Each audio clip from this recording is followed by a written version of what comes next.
चलो सो अब तक जो कुछ भी अपन ने किया, देखो ध्यान से देखो, यूनिट 1 से लेकर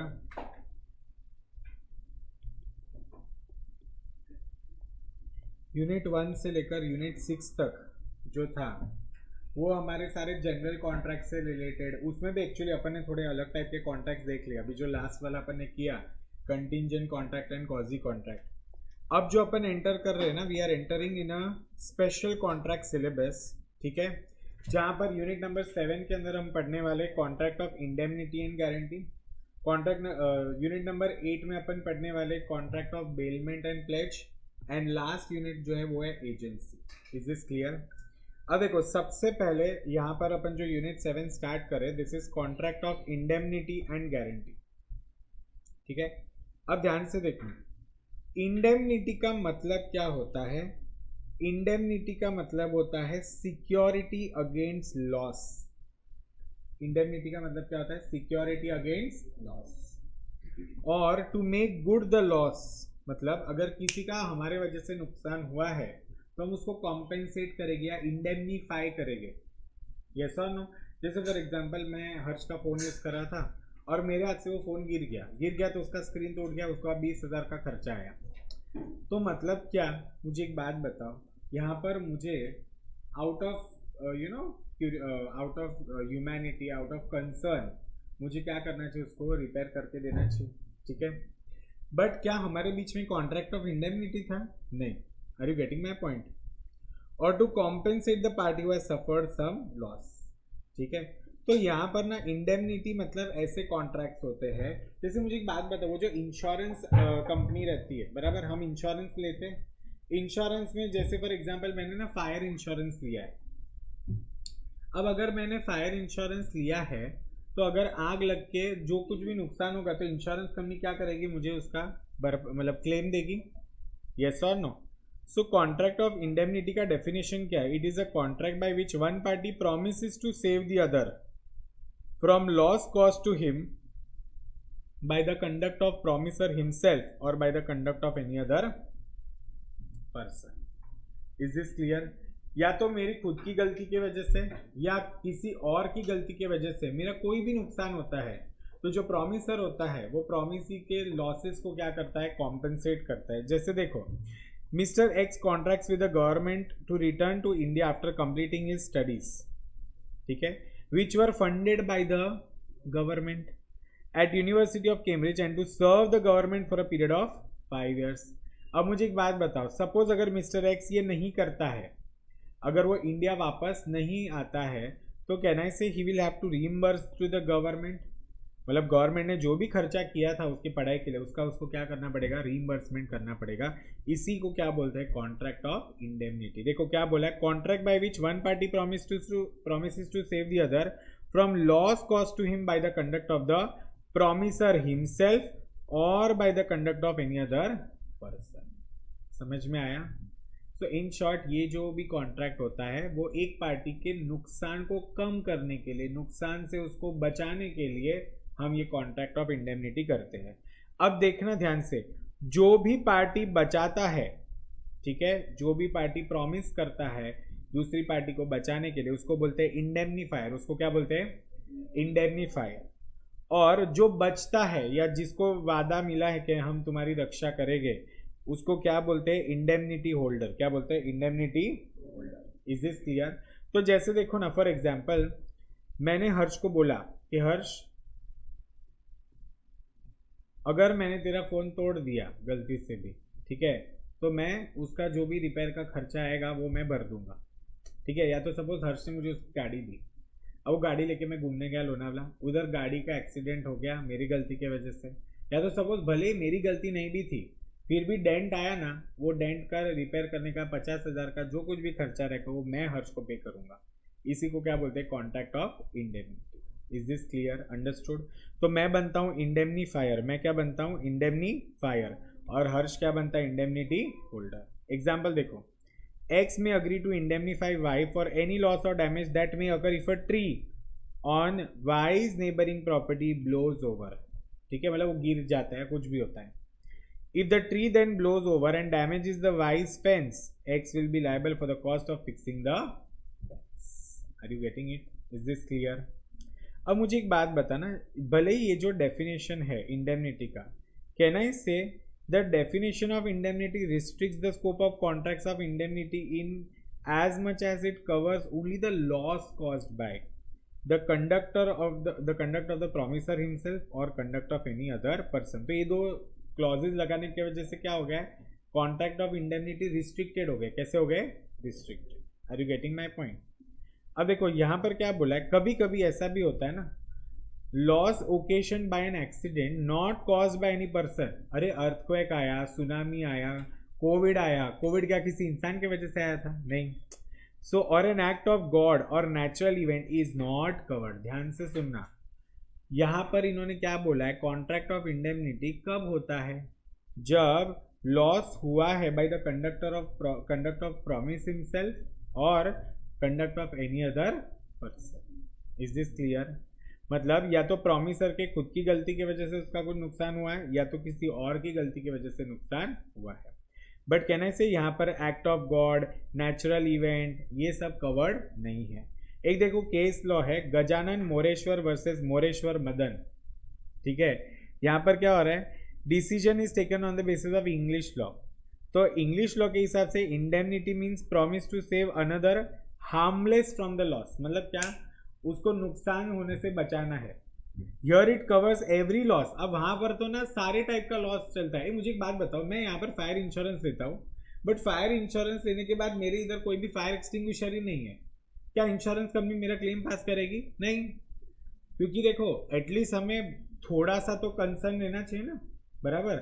एज अ प्रूडेंट मैन मुझे अपनी रक्षा करने के लिए कुछ तो करना चाहिए. जैसे मुझे एक बात बताओ, सपोज अभी वो एक तो फायर इंश्योरेंस वाला हो गया, दूसरा कि ऐसा होता है, लेट्स टेक फॉर एग्जांपल, मैं गाड़ी चला रहा हूँ. ठीक है, अब गाड़ी चलाने के साथ साथ ऐसा हुआ, सीट बेल्ट मैंने कुछ पहना नहीं था. ठीक है, फिर मोस्ट इम्पॉर्टेंट थिंग, मैंने चेक नहीं किया था कि गाड़ी में मतलब कुछ डिफेक्ट वगैरह है या नहीं, और उसके बाद गाड़ी का एक्सीडेंट होता है, तो क्या इंश्योरेंस कंपनी तुरंत क्लेम दे देती? नहीं, वो लोग पूरा चेक करते. अब सपोज मैं एक्टिवा चला रहा था और एक्सीडेंट हुआ, एक्टिवा का भी तो इंश्योरेंस होता है ना. अरे बट सपोज मैंने ही हेलमेट नहीं पहना था, मैंने सिग्नल तोड़ दिया था, फिर अगर एक्सीडेंट हुआ तो थोड़ी ना इंश्योरेंस कंपनी क्लेम देगी. Are you getting my point? Is this clear?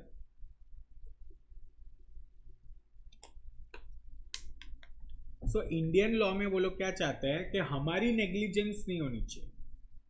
Indian law में वो लोग क्या चाहते हैं, हमारी नेग्लिजेंस नहीं होनी चाहिए. बट इंग्लिश लॉ क्या बोलता है कि इंग्लिश लॉ में by the conduct of promisor और by the conduct of any third party, plus साथ ही साथ क्या बोला है, it covers every loss whether due to negligence of the promisee और बाय नेचुरल कैलामिटी और बाय एक्सीडेंट. मतलब इंग्लिश लॉ सब चीजों को कवर करता है. तुम नेग्लिजेंट रहे, अर्थक्वेक आ गया, सुनामी आ गया, सब टाइप का कवर हो जाता है उसमें. Is this crystal clear? Understood? अब देखो आगे क्या बोला है, कैसे तुम कॉन्ट्रैक्ट ऑफ इंडेमनिटी बनाओगे. सो कॉन्ट्रैक्ट ऑफ इंडेमनिटी जैसे अपन नॉर्मल कॉन्ट्रैक्ट कैसे बनाते हैं, इधर एक्सप्रेस्ड और इम्प्लाइड, बराबर. तो देखो contract of indemnity express contract कब होता है, जब एक पर्सन दूसरे पर्सन को एक्सप्रेसली प्रॉमिस करता है कि मैं तुझे लॉस से बचाऊंगा. Is this clear? और दूसरा क्या है, it is said to be implied when it is to be inferred from the conduct of parties or from the circumstance of the case. Are you getting my point? जैसे देखो सबसे पहले क्या बोला है यहाँ पर, A ask B to beat C.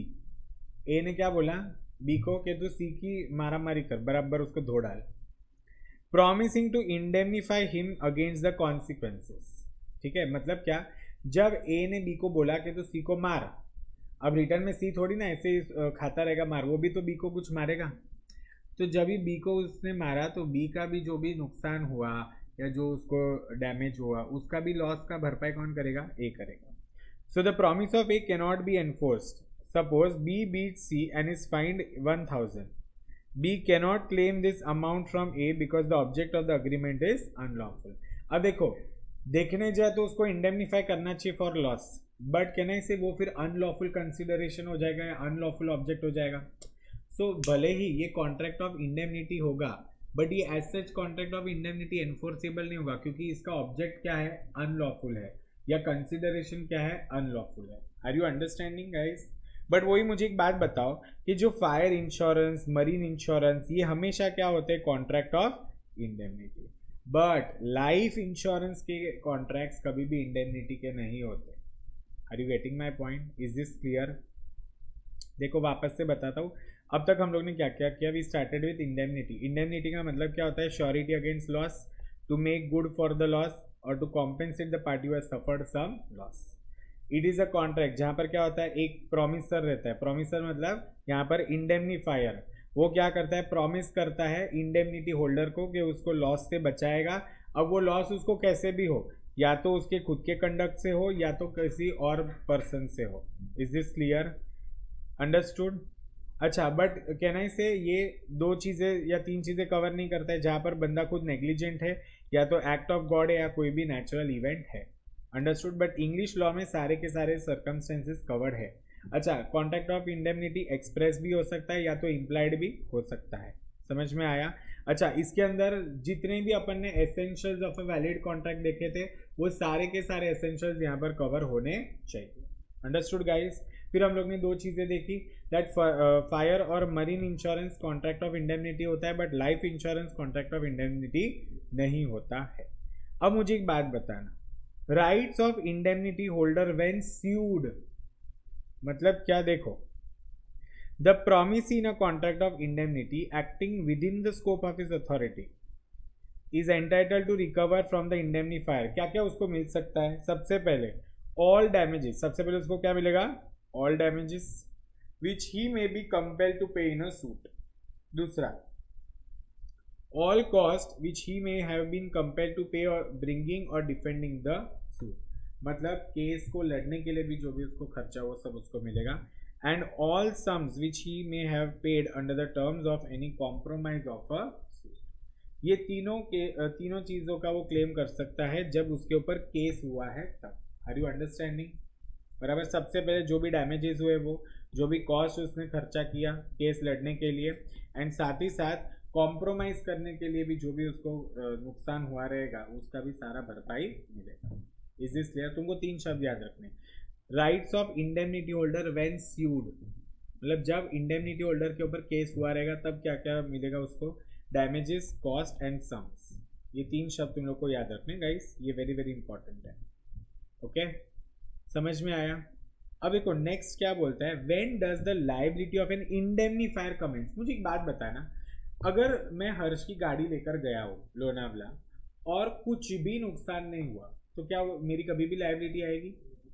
तो लायबिलिटी कब आती है? जब सामने वाले पार्टी का कुछ नुकसान होता है.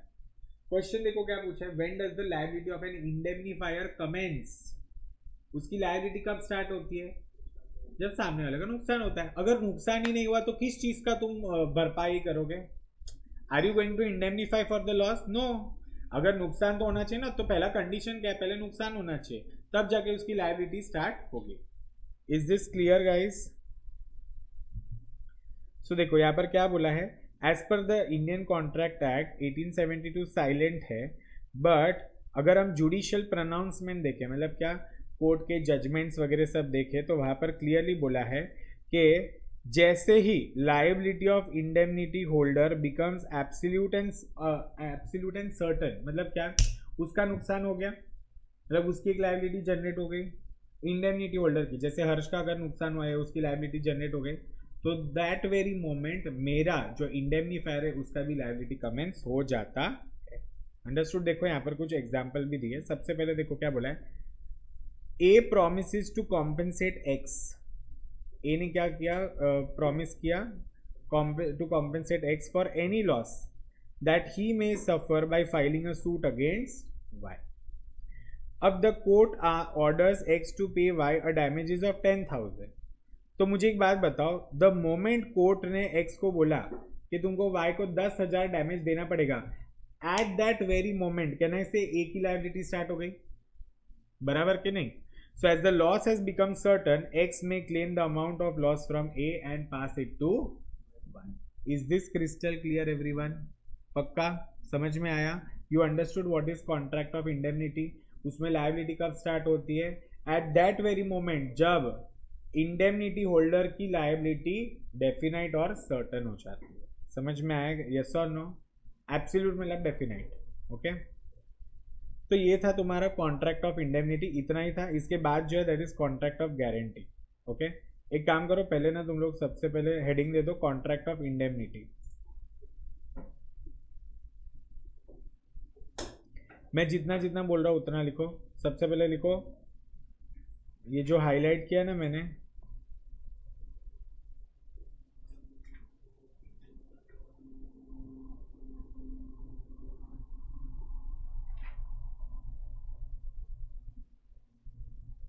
जितना हाईलाइट किया उतना कर लिख।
इधर तक लिख दिया पार्टीज वाला।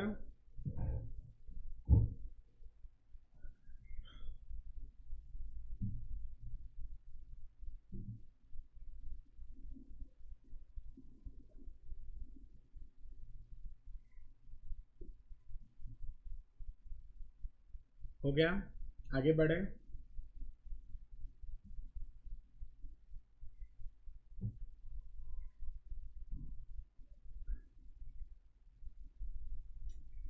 ये केस लॉ लिखो।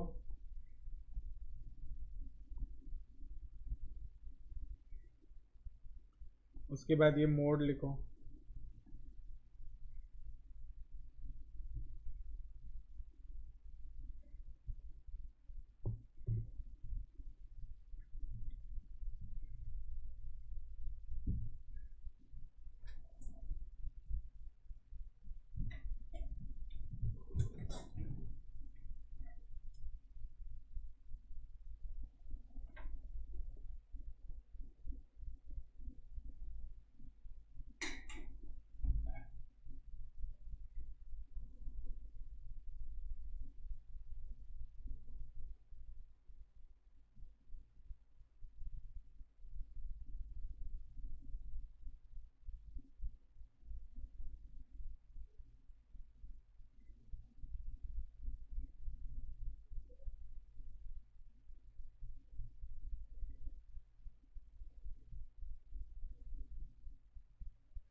हो गया।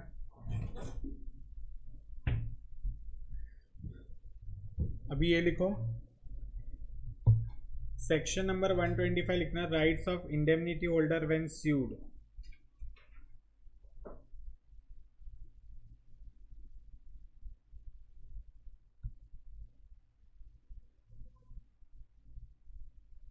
मार्क दिस इंपॉर्टेंट, हाँ, डायरेक्ट क्वेश्चन में आता है, 3 मार्क का क्वेश्चन आ सकता है।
नहीं लिखना, बताओ, ये हो गया ना जब तक। चलो अभी नेक्स्ट लिखो, when does liability of an indemnifier commence.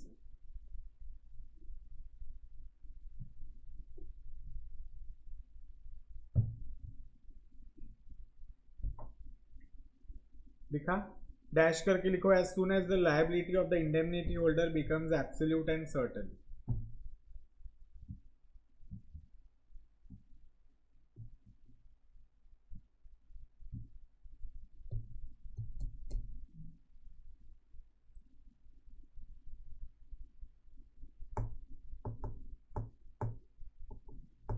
Done.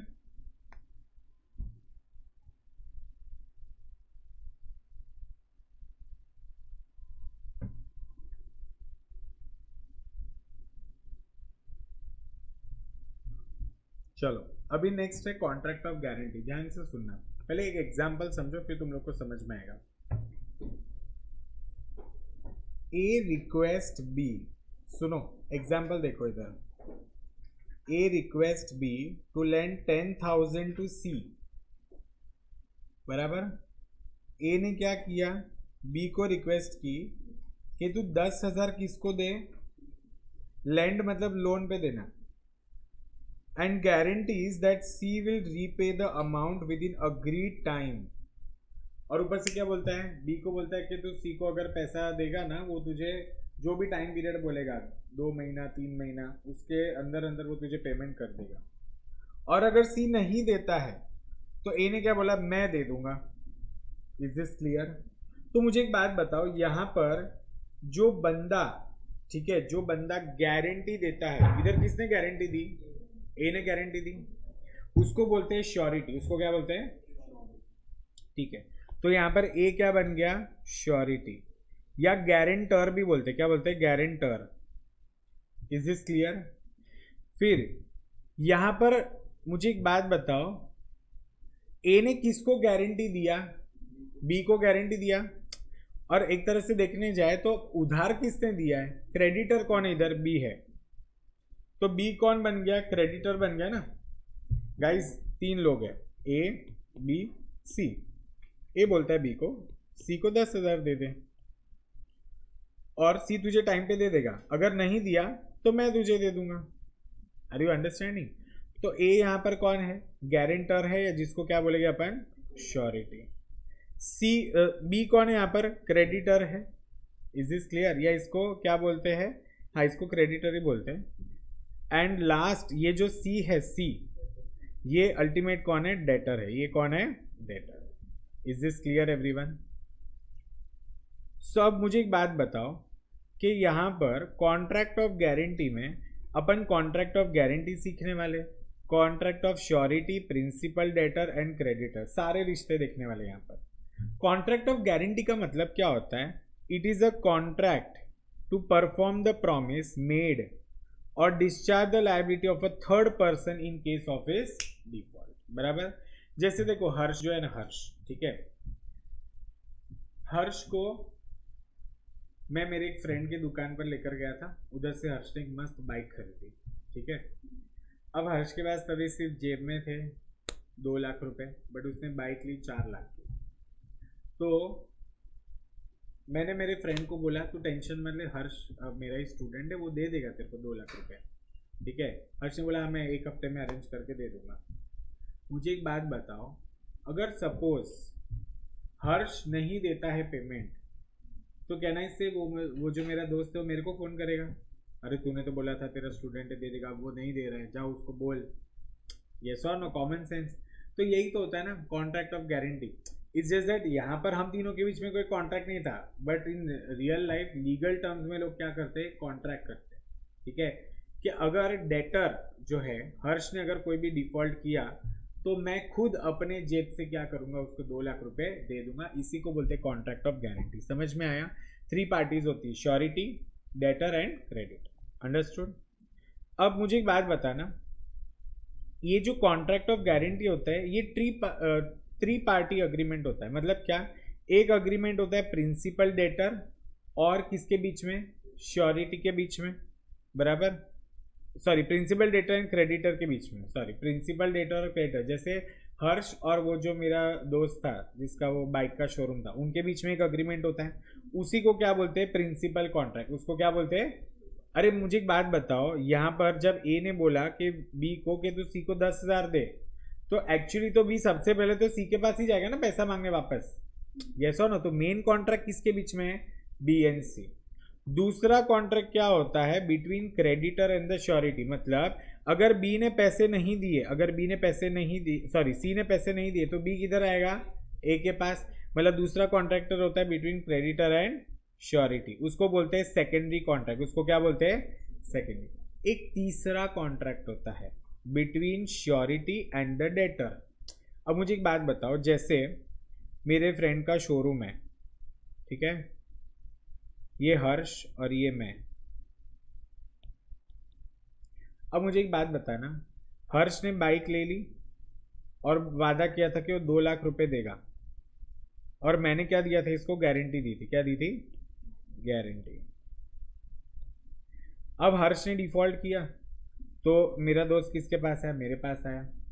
मैंने उसको 2 लाख रुपए दे दिए, बट अब मैं जाऊंगा ना उसके पास वसूली करने, यस और नो? तो देखो, सबसे पहला अग्रीमेंट किसके बीच में होता है? हर्ष और मेरे दोस्त के बीच में, प्रिंसिपल, डेटर एंड क्रेडिटर। दूसरा अग्रीमेंट होता है श्योरिटी एंड क्रेडिटर, एंड तीसरा एक इम्प्लाइड अग्रीमेंट होता है, ठीक है, वो किसके बीच में होता है? Principal, debtor and surety. समझ में आया? यस और नो गाइस? अब मुझे एक बात बताओ, जो पैसा मैंने भरा है, सुनना इधर देखो, जो पैसा मैंने भरा है हर्ष के बिहाफ पे, उतना मेरा नुकसान हुआ, तो मेरा और हर्ष का जो अग्रीमेंट है, क्या वो गारंटी का है? वो कॉन्ट्रैक्ट ऑफ इंडेमनिटी है। वो क्या है? कॉन्ट्रैक्ट ऑफ, बराबर। हर्ष को क्या करना पड़ेगा? मेरा जो नुकसान हुआ है उसका भरपाई देना पड़ेगा।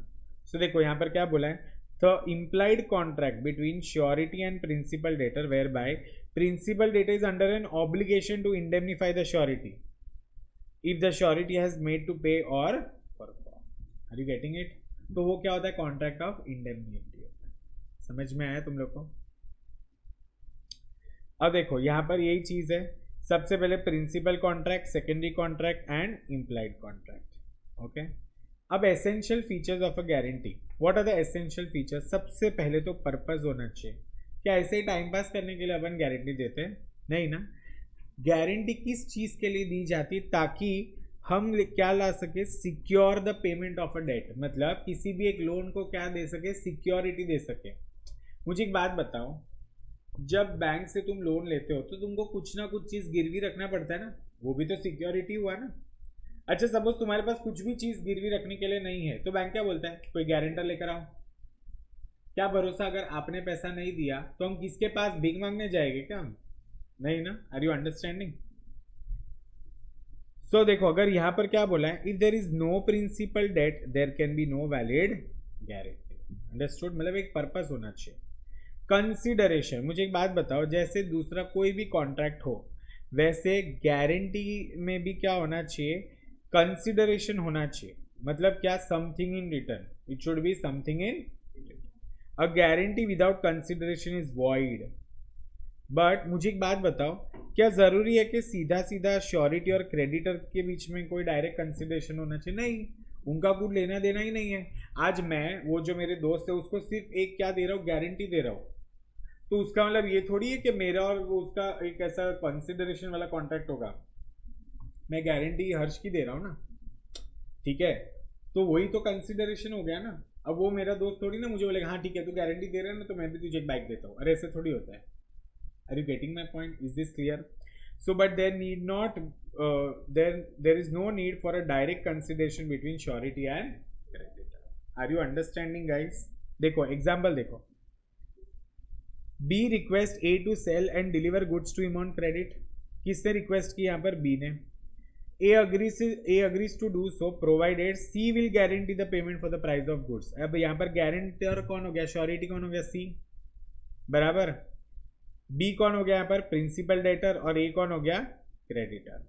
सी promises to guarantee the payment in consideration of A's promise to deliver the goods. As per section 127, there is sufficient consideration for C's promise and the guarantee is valid. ये guarantee valid है ना, बराबर।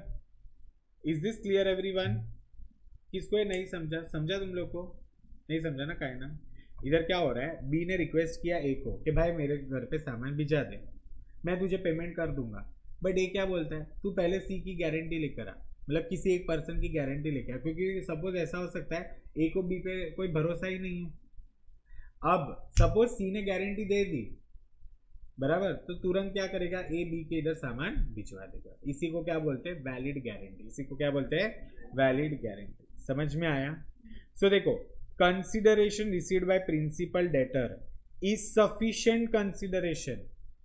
B को सामान मिल गया ना, ए ने B को सामान भेज दिया, कैसे भेजा, कब भेजा, जब सी ने गारंटी दे दी। Are you understanding? मुझे एक बात बताओ, हर्ष ने शोरूम में 2 लाख रुपए तो दिए थे, बाकी के 2 लाख की गारंटी मैंने दी ना, तो बाइक रिलीज कर देगा ना। अच्छा, दूसरा कोई अगर कस्टमर होता है जहाँ पर मैं गारंटी नहीं दे रहा होता या कोई भी गारंटी नहीं दे रहा होता, तो क्या मेरा वो दोस्त हाफ पेमेंट पे बाइक रिलीज करता? कभी ऐसा होता है तुमको कोई भी एसेट मिलती है हाफ पेमेंट पे नहीं मिलती? Are you getting my point? Is this clear? तो मेरा जो गारंटी देना वो भी तो कंसिडरेशन ही है ना। मतलब मैंने गारंटी दी इसलिए हर्ष को बाइक मिल गई, हो गया ना फिर to something in return. So वही चीज बोला है, consideration received by principal debtor, Harsh को जो बाइक मिल गई is sufficient consideration to the surety for giving the guarantee. अच्छा, मेरे गारंटी देने के बाद भी अगर शोरूम से हर्ष की बाइक नहीं निकल रही तो क्या वो कंसिडरेशन माना जाएगा? नहीं माना जाएगा। इसीलिए देखो क्या बोला, but past consideration is no consideration for the contract of guarantee. Is this clear? पुराना कंसिडरेशन कोई भी कंसिडरेशन नहीं होता, even if the principal debtor is incompetent to contract. मतलब क्या, हर्ष माइनर है फिर भी मैंने गारंटी दी तो ये गारंटी वैलिड है। Is this clear? बट अगर श्योरिटी इनकम्पिटेंट टू कॉन्ट्रैक्ट है, मतलब क्या, मैं ही माइनर हूं और मैं हर्ष की गारंटी दे रहा हूं, चलेगा क्या? नहीं चलेगा ना। तो मतलब देखो, जो श्योरिटी है, गारंटी वाले कॉन्ट्रैक्ट्स में मेन बंदा कौन होता है? श्योरिटी। श्योरिटी मतलब जो गारंटी देता है। अगर वो इनकम्पिटेंट है तो कॉन्ट्रैक्ट क्या हो जाएगा? वॉइड हो जाएगा। गाइस, तुम लोग को समझ में आया क्या? Is this crystal clear? चलो, तीसरा क्या बोला है? Existence of a liability. ये लायबिलिटी होनी चाहिए। मुझे एक बात बताओ, हर्ष ने तुरंत पेमेंट कर दिया, पूरा का पूरा 4 लाख रुपया दे दिया, तो भाई ये कॉन्ट्रैक्ट की जरूरत ही नहीं है, क्योंकि गारंटी किस चीज की दी जाती है? लायबिलिटी की ना। अगर लायबिलिटी में भी डिफॉल्ट होना चाहिए। हर्ष ने पैसा नहीं देगा तब जाके वो मेरा दोस्त मेरे पास पैसे मांगने आएगा ना। अगर सपोज हर्ष पैसे दे देता है तो कोई डिफॉल्ट ही नहीं हुआ। Are you getting my point? तो तीसरा क्या बोला है? There must be a liability. Is this clear? चौथा क्या बोला है? नो मिस रिप्रेजेंटेशन और कंसीलमेंट, झूठ नहीं बोलने का, मिस रिप्रेजेंट नहीं करने का। Is this clear? अच्छा, सपोज अगर कोई भी गारंटी मिस रिप्रेजेंटेशन की वजह से मिली है, कहने से वो तो इनवैलिड हो जाएगी, होगी कि नहीं होगी? जैसे देखो, A engages B as clerk to collect money for him. A ने बी को क्या बना दिया है? क्लर्क बना दिया, उसके बदले वो पैसा कलेक्ट करेगा। B fails to account for some of his receipts and A in consequence calls upon him to furnish security for his duly accounting. मतलब बी से हिसाब मांगता है कि ला भाई हिसाब दे। C gives guarantee for B's duly accounting. अब सी जो है वो बी का अकाउंटिंग का गारंटी दे रहा है, मतलब अगर बी ने गलती किया तो उसकी भरपाई कौन करेगा? सी करेगा। A does not acquaint C with the previous conduct, B afterwards make default, the guarantee is invalid. समझ में आया? ठीक है, इसने तो पहले ही लोचा कर दिया था बी ने। एक और एग्जाम्पल देखो, A guarantees to C payment for iron to be supplied by him to B. बराबर, मतलब ए क्या बोलता है सी को कि काम कर, तू ये जो आयरन है वो बी को सप्लाई कर दे, मैं इसका पेमेंट कर दूंगा। कितना है? 2000 tons. B and C have privately agreed, okay, B और सी के बीच में एक प्राइवेट अग्रीमेंट हो गया था, दैट बी शुड पे ₹5 पर ton beyond the market price, such excess to be applied in liquidation of an old debt. अब क्या तुम पुरानी डेट का इधर सेटलमेंट कर सकते हो? नहीं कर सकते। तो अग्रीमेंट इज कंसील्ड फ्रॉम, और ये बात उन्होंने ऐसे छुपाई, ये तो श्योरिटी है ना यहाँ पर, ठीक है। तो मुझे एक बात बताओ, क्या यहाँ पर ए की कोई भी लायबिलिटी होगी? क्या नहीं होगी। तुम लोग को समझ में आया? तो देखो क्या बोला है, any guarantee which has been obtained by means of misrepresentation made by the creditor और with his knowledge and assent concerning material part of the transaction is invalid. झूठ मूठ का उन लोग ने क्रेडिटर को फंसाया। किसने फंसाया? या तो श्योरिटी ने फंसाया या प्रिंसिपल डेटर, या दोनों ने मिलाकर फंसाया। Are you understanding? या तो सपोज क्रेडिटर और डेटर मिलके श्योरिटी को फंसा रहे। सो देखो, a guarantee which the creditor has obtained by means of keeping silence as to material circumstances is also invalid. समझ में आया तुम लोग को? एंड लास्ट 2 पॉइंट में क्या बोला? Writing not necessary. मतलब क्या, ये जो है ना तुम्हारा गारंटी वाला कॉन्ट्रैक्ट, वो ओरल भी हो सकता है और रिटर्न भी हो सकता है। एंड ज्वाइनिंग ऑफ अदर को श्योरिटीज। अदर को श्योरिटी मतलब क्या, ये जरूरी है कि एक ही बंदा गारंटी दे, दो बंदे मिलके भी तो गारंटी दे सकते हैं ना, ठीक है। सो देखो यहाँ पर क्या हो रहा है, where a person gives the guarantee upon a contract that creditor shall not act upon it until another person has joined in as co-surety, the guarantee is not valid if that other person does not join। बराबर, मतलब जहां पर दोनों ने joint में surety का काम किया, मतलब जॉइंट में उन लोग ने गारंटी दिया है, तो क्या एक अकेले के ऊपर वो कोई भी ये क्लेम कर सकता है, नहीं कर सकता। That implies guarantee by surety is not valid if condition is imposed by a surety that some person must also join as co-surety but such other person does not join as a co-surety। मतलब देखो वापस से, अब देखो ये जो surety है ये ऐसी कंडीशन नहीं रख सकता कि अगर जैसे फॉर एग्जांपल हर्ष के केस में जब मैंने गारंटी दी थी तब मैंने ऐसा नहीं बोला था कि हर्ष के पापा भी अगर मेरे साथ गारंटर बनेंगे या श्योरिटी बनेंगे तो ही मैं गारंटी दूंगा, ऐसी कोई कंडीशन नहीं होनी चाहिए, वरना वो क्या हो जाएगा, इनवैलिड हो जाएगा। Is this clear, understood guys? Okay, तो अब तक अपन ने क्या देखा, सबसे पहले अपन ने समझा what is contract of guarantee, ठीक है। कॉन्ट्रैक्ट ऑफ गारंटी क्या होता है, इसके अंदर 3 पार्टी होती है। तुम लोग एक काम करो, फटाफट हाईलाइट करो और आज के दिन कुछ चीज़ें घर पे लिख के आना, ठीक है, ज़्यादा नहीं दूंगा मैं। लिखो, एक काम करो, 2-3 चीज़ अभी जो मैं बोल रहा हूँ वो लिखो, ऐसे हेडिंग दे दो, contract of guarantee. Contract of guarantee,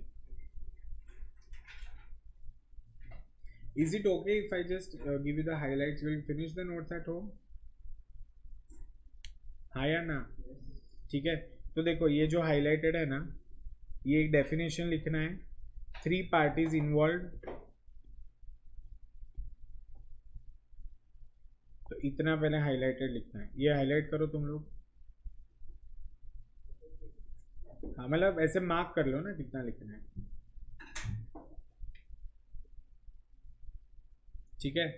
उसके बाद ये मत करना, ये चार्ट बना लेना, ठीक है, ये चार्ट बना लेना तुम लोग। और उसके बाद ये जो एसेंशियल फीचर्स है ना, ये तुमको सारे लिखने,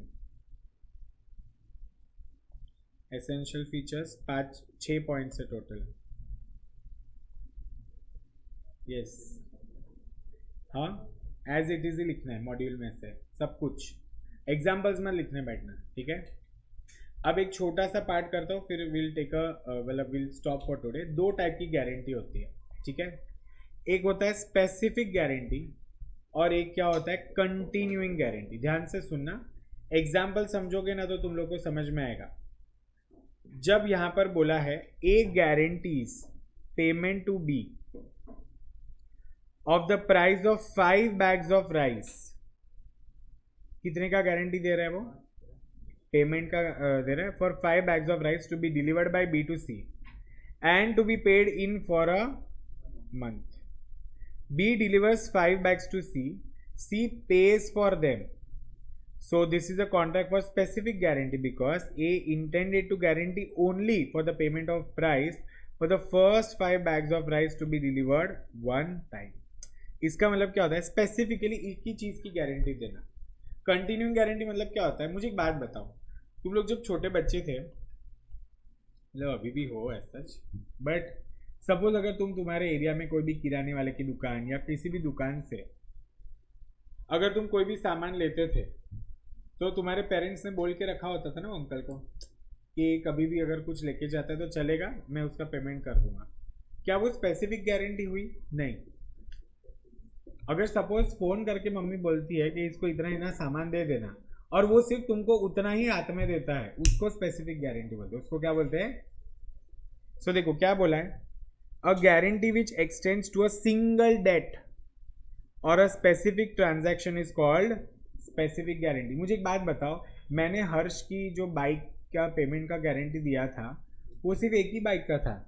सपोज हर्ष क्या करता है, हर्ष ना वो जो 4 लाख वाला बाइक है उसको मजा नहीं आता है तो एक्सचेंज करता है और 15 लाख या 12 लाख का बाइक लेता है, ठीक है।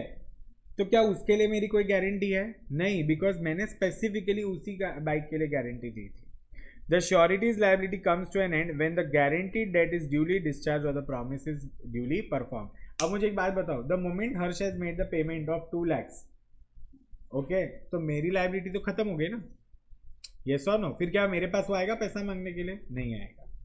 बट वही जो तुम्हारा कंटिन्यूइंग गारंटी है ना, कंटिन्यूइंग गारंटी, इधर क्या बोला है कि इधर एक पर्टिकुलर ट्रांजैक्शन के लिए नहीं है, सीरीज ऑफ ट्रांजैक्शन। जैसे मैं जब छोटा था ना, तो मैं रोज ट्यूशन जाते वक्त हमारे रास्ते में जो हमारे किराने की दुकान आती थी, कभी उधर से कुरकुरे, कभी चीटोस, कभी चॉकलेट, ऐसे में ले लेकर जाता था। और पूरा महीना जब खत्म होता था ना, उसके बाद मेरी मम्मी के पास बिल आता था, तो मेरी मम्मी ने उधर स्पेसिफिकली बोल के रख दिया बाद में कि आप इसको कुछ भी मत दो, क्योंकि पहले क्या था, वो कंटिन्यूइंग गारंटी था कि मैं कुछ भी ले लूँ पैसा मम्मी दे देती थी। फिर बाद में स्पेसिफिकली बोला अगर मैं फोन करूंगी तो ही आपको इसमें सामान देना है, सो वो क्या हो जाता है, स्पेसिफिक गारंटी। तो कंटिन्यूइंग गारंटी क्या है? It is a guarantee which extends to a series of transaction, not just one transaction और not a specific transaction, it becomes a series of transaction. तो मुझे एक बात बताना, यहाँ पर श्योरिटी की लायबिलिटी तो कंटिन्यू होती है ना, टिल द टाइम वो गारंटी को रिवोक नहीं कर देता, मतलब कैंसल नहीं कर देता। Is this clear? अब देखो, essence of continuing guarantee is that it applies not to a specific number of transaction but to n number of transaction and make surety liable for the unpaid balance at the end of guarantee। समझ में आ रहा है क्या? जैसे वो मेरा वाला example, मैं रोज कभी चीटोस कभी चॉकलेट, एक बार तो मेरा बर्थडे था, उस दिन मैं 50 चॉकलेट्स लेकर चला गया था, और वो भी 50 सिल्क, मतलब तभी सिल्क 50 रुपए की आती थी, तो 2500 का बिल आया था। उसके बाद से मेरी मम्मी ने कंटिन्यूइंग गारंटी को रिवोक कर दिया। Are you getting my point? Is this clear? So ये तुम्हारी दो टाइप की गारंटी, ये तुमको लिखना है। और एक लास्ट चीज तुमको होमवर्क में लिखनी है, that is contract of indemnity and contract of guarantee का distinguish between. Is this clear everyone? Understood? यहाँ तक तुमको करना है, इसके बाद अपन कल कंटिन्यू करेंगे। फिर ये कल तुम्हारा ये खत्म हो जाएगा and then will move to the next unit. Did you understand? आज मैंने सबसे पहले क्या समझाया तुम लोग को? Contract of indemnity and contract of guarantee, ठीक है। उसके पहले अपन ये कर रहे थे, ठीक है, क्या कर रहे थे अपन? कॉजी कॉन्ट्रैक्ट, एंड उसके पहले क्या था? कंटिंजेंट कॉन्ट्रैक्ट, ठीक है। तो देखो, स्पेशल कॉन्ट्रैक्ट्स में सब आता है, contingent contract, quasi contract and indemnity, guarantee, pledge, bailment, agency, ये सब तुम्हारा एक ही जैसा है। Understood guys? पता है ना कहाँ से कहाँ तक लिखना है? प्लीज ये पूरा मुझे कंप्लीट चाहिए। यहाँ से स्टार्ट होगा, पहले ये कॉन्ट्रैक्ट ऑफ गारंटी, फिर ये तुमको ये चार्ट बनाना है, एसेंशियल फीचर्स लिखने हैं, टाइप्स ऑफ गारंटी भी दोनों लिखना है, एंड लास्ट में डिस्टिंग्विश बिटवीन लिखना है। Okay, thank you so much, bye bye, take care.